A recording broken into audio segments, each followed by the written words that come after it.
Steam curls above a morning mug, while paper gently holds back bitter grounds. The humble coffee filter feels so simple that its past almost disappears. In a crowded tram, a child taps a plastic card and a tiny chip unlocks the door. That contact chip also began as a quiet German idea.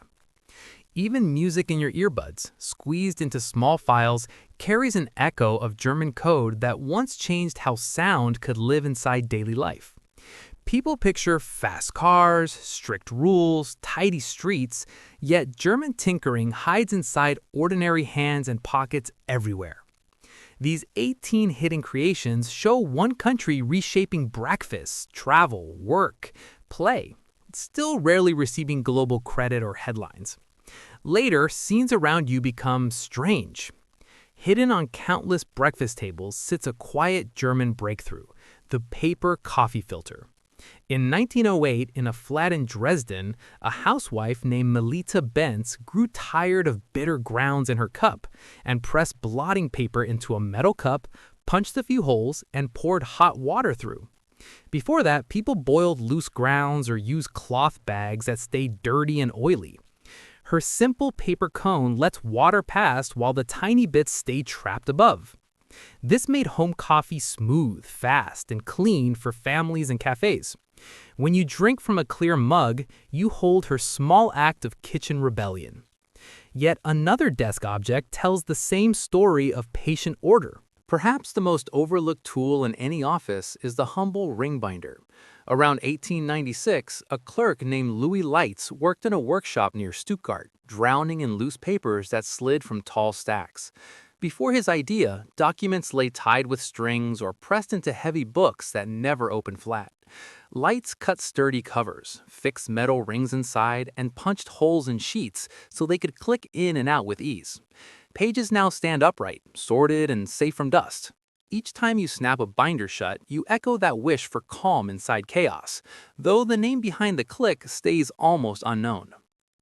Now, something smaller shapes how paper behaves, the round bite of the hole punch. In the 1880s, inventor Friedrich Sonecken watched desks buried under sheets and searched for a clean way to join them. Older clips bent corners or tore edges when pulled away. His metal tool pressed a sharp cylinder through stacked pages, dropping perfect circles like confetti while leaving smooth holes for binder rings. Office work grew quicker, and files could move without falling apart. When your bin fills with tiny paper moons, you see quiet proof of that drive for neat systems. On a cold walk, a warm sip from a metal bottle feels simple, yet that comfort began on a German glassmaker's bench.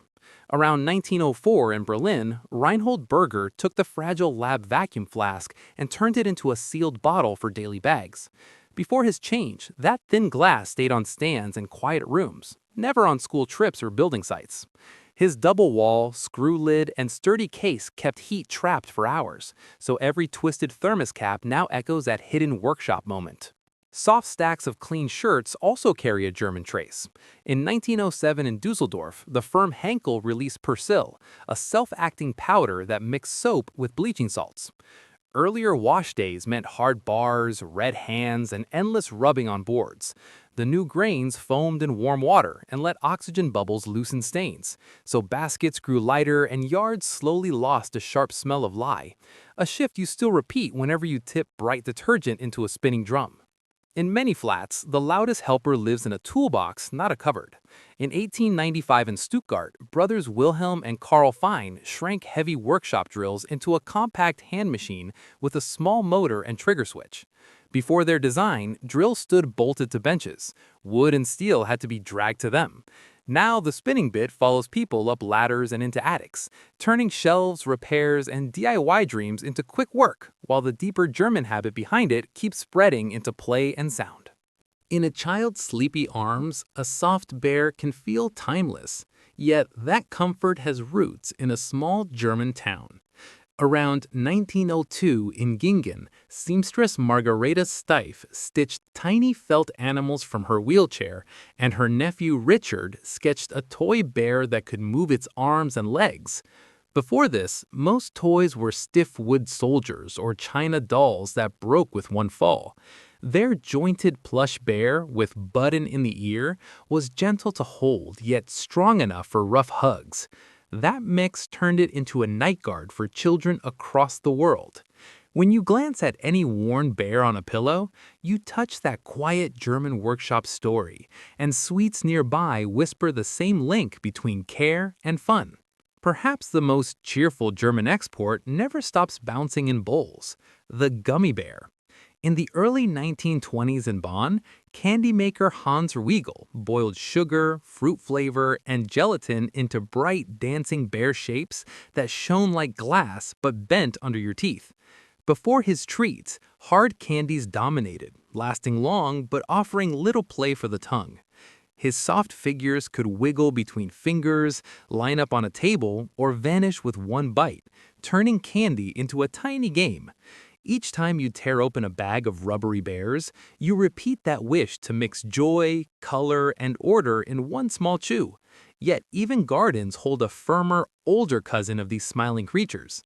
Hidden among flowers, a painted figure in a red cap sometimes peeks from behind the pot. The garden gnome grew from clay and stone workshops in German regions like Thuringia, where makers shaped small miners and forest spirits for yards. Earlier gardens held plain stones or simple pots, nothing with a face. These stubby guardians with beards, tools, and pointed hats gave tiny stories to paths and lawns and soon marched into balconies and window boxes. When one looks up from damp soil under your feet, it reflects that deep urge in German craft to blend work, myth, and neat space. Behind the fogged bathroom mirror, small white tablets wait in a box, and this relief story also traces back to German workbenches. In 1897, in Leverkusen, chemist Felix Hoffmann at Bayer changed harsh salicylic acid into a gentler form called acetylsalicylic acid, later sold under the name aspirin. Earlier pain cures often upset stomachs or came as bitter drops that were hard to dose. His altered powder pressed into firm pills could calm fever, thin blood, and ease headaches with fewer side effects. Hospitals and homes soon stored blister packs as a basic tool, and today many nightstands and travel bags still hide that tiny German design. When you shake a box and hear the rattle, you hold a whole chain of quiet testing and care, and another eye-level idea from Germany sits even closer to your face. Perhaps the strangest German gift is the clear disc that rests right on the eye. In the late 1880s, in a clinic in Wiesbaden, eye doctor Adolf Fick experimented with thin glass shells that floated on a layer of fluid over the cornea. Before such lenses, heavy frames slid down noses, steamed up in kitchens, and slipped during sport. His early pieces were thick and hard to wear long, yet they proved that sight could be corrected without any frame at all. Over time, makers in German towns shaped lighter glass and then soft plastic versions, until tiny cups could almost vanish on the iris. When you blink with contacts in, you continue that long quest to place tools directly on the body, and German tests soon reached even deeper into private life. Hidden in a bathroom drawer, a slim stick that shows lines or symbols can change two lives in minutes, and its roots also lead to German labs. Around the 1960s, researchers in cities like Berlin and Hamburg built early home pregnancy tests that reacted to hormones in urine instead of leading long, complex clinic checks. Before this, answers took days, and strangers handled private samples far from home. The new strip used special antibodies fixed on paper that changed color when a key hormone rose, so a wait that once felt endless moved into a quiet room at home. Many families now start with that short walk to the sink and a gaze at a small window. Yet the story of how this tool began stays almost erased even while other German circuits hum inside wallets and phones. Inside a wallet, a dull plastic card looks harmless, yet that calm surface hides a German idea. In 1969 in Hamburg, engineer Jürgen Defloff drew a card with a tiny chip that could hold data and rules like a pocket safe. Before this, keys were metal and bank details sat in thick books behind counters. His smart card put a hidden brain under thin plastic. Gold contacts on top let machines talk to it only with the right signal. Every time you tap a card for doors, tickets, or shopping, you repeat that sketch, and German code soon began to squeeze whole songs. Perhaps the softest German storm began in quiet rooms full of cables in Erlangen. Around the late 1980s, researcher Karl-Heinz Brandenburg and his group at the Fraunhofer Institute hunted for a way to pack rich music into tiny files. Before their work, clear sound needed white tapes or shiny discs that filled shelves and bags. Their MP3 formula dropped parts of a song the ear hardly notices and kept what feels bright and full. That trick let long albums travel through slow lines and sit on small players. When you stream music on a phone today, you ride on those late nights of German number work. Yet an older German ray already looks straight through skin and suitcases. Hidden in many clinics and busy stations stands a ghost camera that sees bones and bags. In 1895 in Würzburg, physics professor Wilhelm Conrad Röntgen saw a nearby screen glow while he tested strange rays, then placed his wife's hand before a plate and revealed pale bones and a dark ring. Before that test, doctors guessed that breaks by touch, and luggage checks meant opening each case by hand. His X-ray beam passed easily through soft flesh, but stopped on bone and metal, painting inner shapes on film and later on flat panels. Today, broken arms, sore teeth, and crowded halls all depend on that beam. Each time you lift your arms under a humming frame, you stand inside a German habit of seeing what sits below the surface, while other German machines soon began to move whole streets. Far beyond desks and mirrors, one German device reshaped streets: the motor car. In 1886 in Mannheim, engineer Carl Benz built a light three-wheeled carriage with a small engine and tiller steering. Before his rattling frame, daily travel meant sore feet or slow wagons behind animals. His machine burned fuel in a metal block and turned it into spinning wheels. Every rush-hour jam still traces back to that strange cart on narrow cobbles. One of the quietest German lifesavers waits hidden inside those cars. In the early 1950s in Munich, inventor Walter Linderer planned a folded cushion that could burst in front of a driver during a crash. Earlier belts held bodies back, but left heads to strike hard wheels or glass. His bag used stored gas and a trigger to fly out in a split second. Modern airbags still follow that hope to catch people mid-impact.